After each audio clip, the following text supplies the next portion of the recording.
20 years old boy he see a lady like me and he will be like, I like you. Like, this is something our church boys don't do. We will bath in the morning, we'll dress up, we'll use our perfume and all. We'll come to church and we'll be expecting these guys to come. And they will not. And these guys outside, they just come and they have this boldness.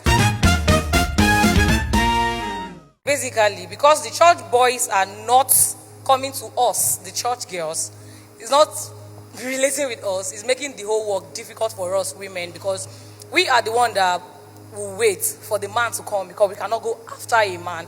So now we are getting old and like we are aging by the time, and these guys will just come and they have this boldness more than the church guys.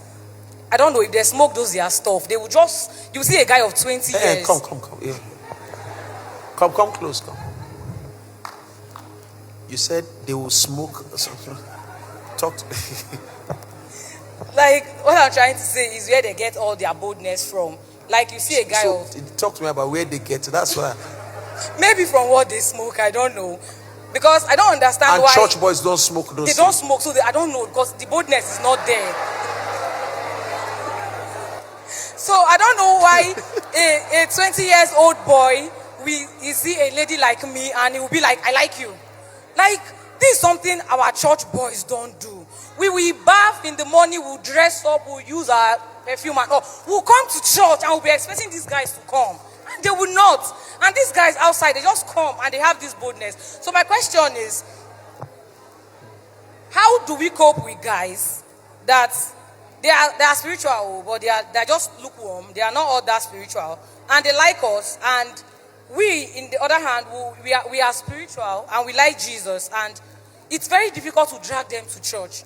So now how can we balance this thing? Since the church boys are not coming, and these ones, and we cannot chase these ones all the time. And me, I'm not called to be an evangelist, to be dragging guys to church. So how do we balance it?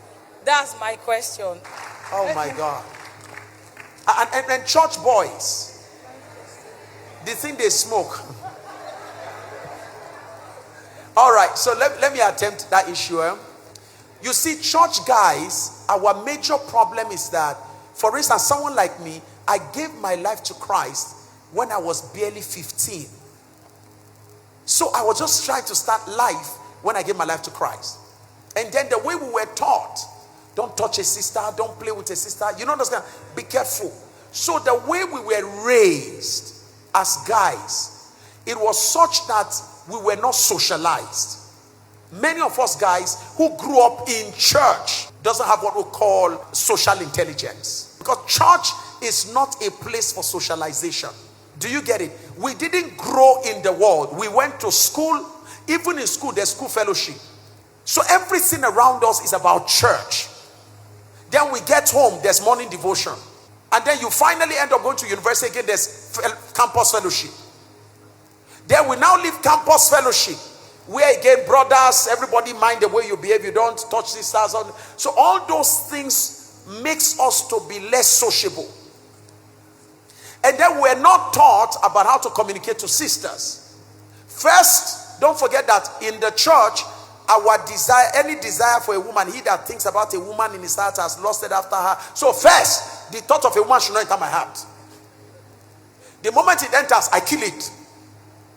Are you getting what I'm saying now? So until when I am now ready for marriage, that's when I start saying, Father, who do I marry? At that point, I started allowing the thought of a woman to come in, maybe Sister BC. Now, let's assume Sister BC is the one. How do I approach her?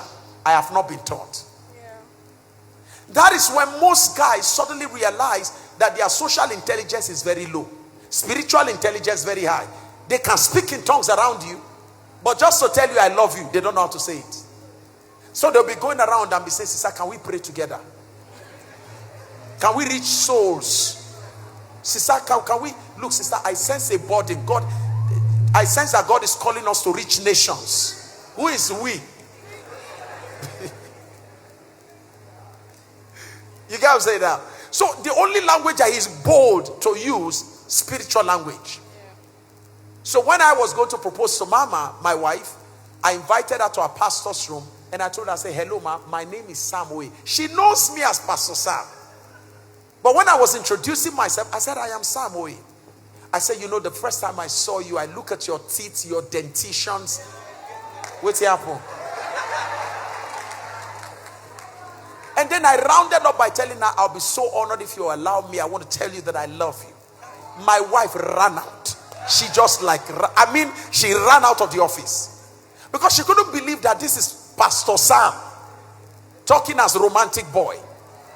But an average Christian brother, if I pick him up now and I tell him to compose a poem for a woman, he will be telling you about Jesus on his way from Nazareth and Galilee. So a brother can look at a sister and say, I love your dentitions. I love your smiles. Your cheeks are quite inviting. Now, first of all, he's been so spiritualized that to make those kind of statements make him feel carnal. So most brothers, if they have their way, they will remove Songs of Solomon from the Bible. Ask most brothers. Let me ask you, how many brothers here have read Songs of Solomon from chapter 1 to the end?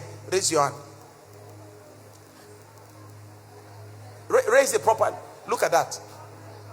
All the brothers in the house, raise your hands. All the brothers in the house, raise your hand. Raise your hands, really, all brothers.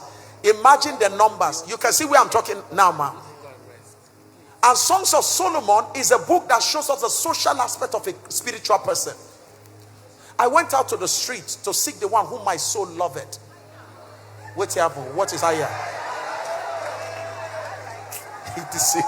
So you can see, I have not even started. Somebody is falling in love already. So our brothers need to learn it. Hello, sir. Teach them. Let them read Songs of Solomon. I saw the one that my soul loved. I went through the streets and the guard men will tell me that the one that your soul loved is not here. And I decided to go after her and all of that. The Shulamite woman, her teeth has this, her cheek has row. Imagine how he described her. Her breasts are. How did he see the breast? Her labs are like this. He gave attention. Now, how can a Christian brother give attention without feeling sinful? These are where the contradiction comes in. But the unbeliever is an unbeliever. He's a sinner. That one does not need to imagine. He has seen it not by revelation. So that's why he's bold. And like you said, he drinks what the Christian brother does not drink. Smokes what the Christian brother does not smoke. Beyond that, he goes to get charms so that when he talks to you, you fall. So please don't allow the fact that they are bold out there. Our Christian brothers, as they get confident around you, as you make them feel comfortable, their boldness find expression. And over time, the brother you thought was not bold, when you start seeing his boldness, you are the one that will be crying, Pastor, you won't kill me. Talk to me about it.